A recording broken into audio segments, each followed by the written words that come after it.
You know, in life, everything kind of runs together. Even the important days, it's all kind of a mush. There are very few things in your life that you remember that are very specific. I remember the night of October 8th, 2004, very specifically. I was sitting right here on my couch, and I was watching the local news, like I did back then. Turned it on, got about, 2/3 of the way through the local news, and then they said there was breaking news, very important story. There had been a traffic fatality, a motorcycle accident, and the passenger had died, and the driver was in critical condition. I remember thinking to myself, it's always the passenger that gets injured, or dies. It's never the driver. The driver always somehow walks away. He's left to deal with the whole thing and pick up the pieces, but it's always the passenger who dies. And I even remember my wife making the comment that, well, isn't that sad that somebody's family is going to have to find out tonight that their loved one died? So we sat and we finished watching the evening news. I'm sure there was a short conversation. I went up to bed, and I don't even think I'd gotten my socks off, and my brother called. Come back downstairs, get on the phone, and my brother says, in a voice that I don't think I'd ever heard from him before, and I know I haven't heard since, he said, "You need to come over to my house right now." Why? Don't worry about it, you just need to come over right now.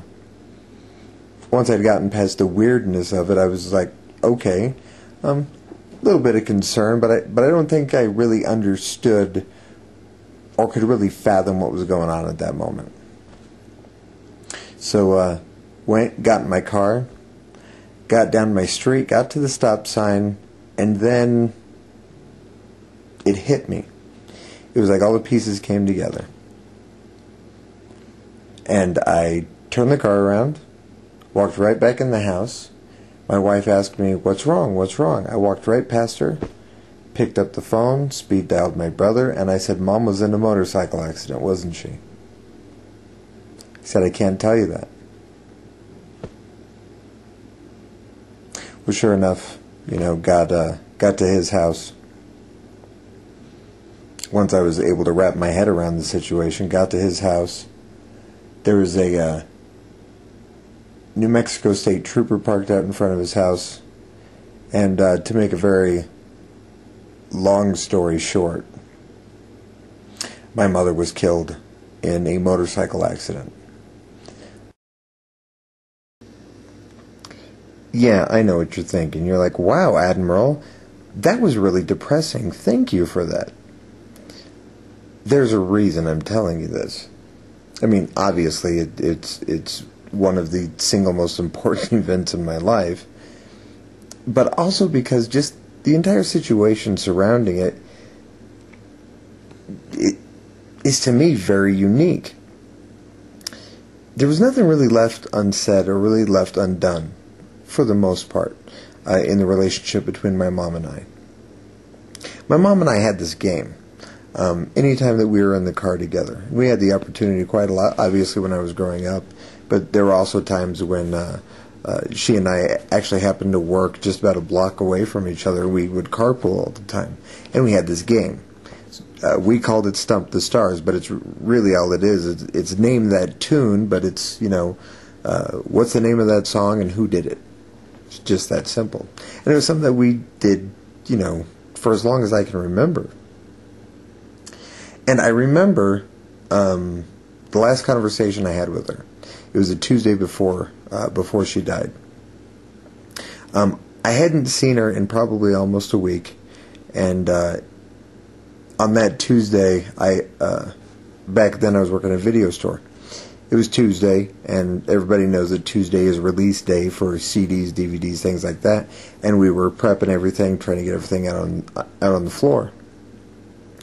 And I remember we were sitting back there, we were jamming to the radio, and a song came on, and it was Devil with the Blue Dress On. And nobody in a crew of like, I think there was like 7 or 8 of us. Nobody could come up with who did that song, and I felt embarrassed that I couldn't remember who it was. Well, I called the one person who always knew, and that was Mom. And I called Mom, asked her, Mom, who did Devil with the Blue Dress On? And she said, pretty much in a split second, she said, Mitch Ryder and the Detroit Wheels. She was as much of an encyclopedia of useless knowledge as I am. And I don't know, we talked for a few moments after that. You know, the same old, talk to you later this week and whatnot. And then I hung up the phone. That was the last conversation I had with her. We both expected life to go on just as normal.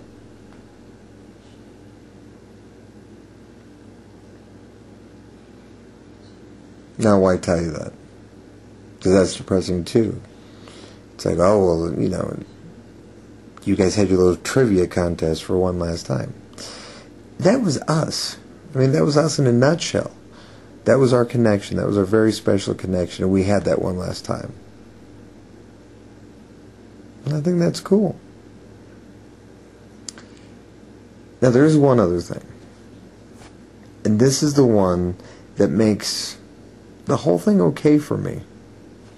As okay as it can be. The hardest thing, I think, regarding my mother's death that I had to do was walking into her house knowing that she was never going to walk back in there. Well, my brother and I and our wives helped us go through that whole process, and it was hard. And I remember we found my mom's journal, and we found a journal entry that said October 7th. It was the day before. She and her boyfriend had been planning this trip, and that's where this had happened. They were coming home when they got in the car accident. They'd been planning this day trip. They were going to play hooky on a Friday, and they were going to go up to the mountains. And my mom had really been kind of mulling over where this relationship was going.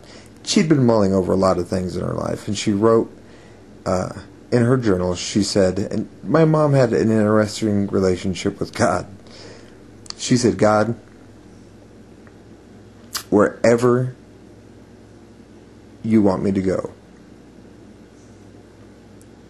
whatever you want me to do in my life, whatever your will is, I'm ready. She wrote that in her journal the day before she died. So let me ask you, how can you argue with that? I can't. I can't find a way to argue with that. I can't be mad. If she was ready for whatever was next, then she was ready.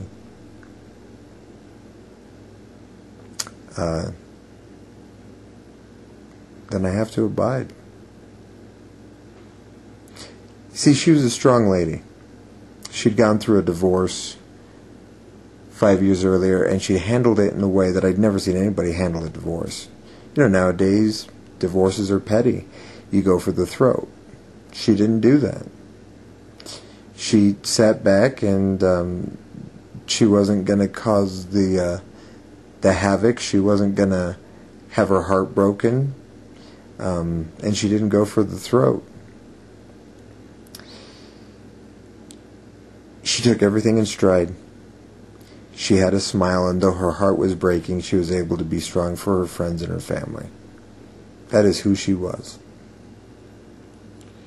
So when I had to deal with her funeral and I had to deal with her death, I took the only example that I knew, and that was hers. I couldn't be petty. I couldn't be angry. For my mom, I smiled. And for everybody else whose heart was breaking, for everybody else who was hurting, I was there. I was their shoulder to cry on, because that is exactly what she would have done.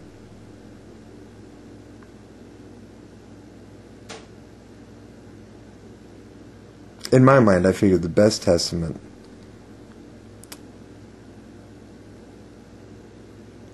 the best legacy that I could be of my mother, was to act in a way that I had seen her act. To this day, I think I'm still doing the right thing by her. The hardest thing for me to deal with, is when something good happens, when something cool happens. I instantly think sometimes, ooh, I gotta call mom. That is the most empty, most disappointing feeling in the world, when I think I gotta call mom, and then I realize, oh, I can't.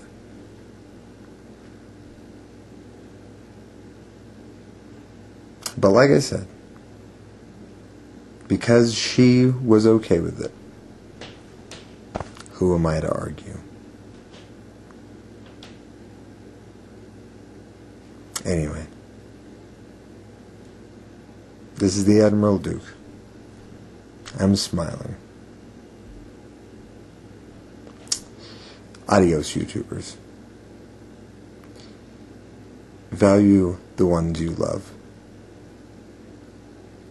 because the truth is, you never know.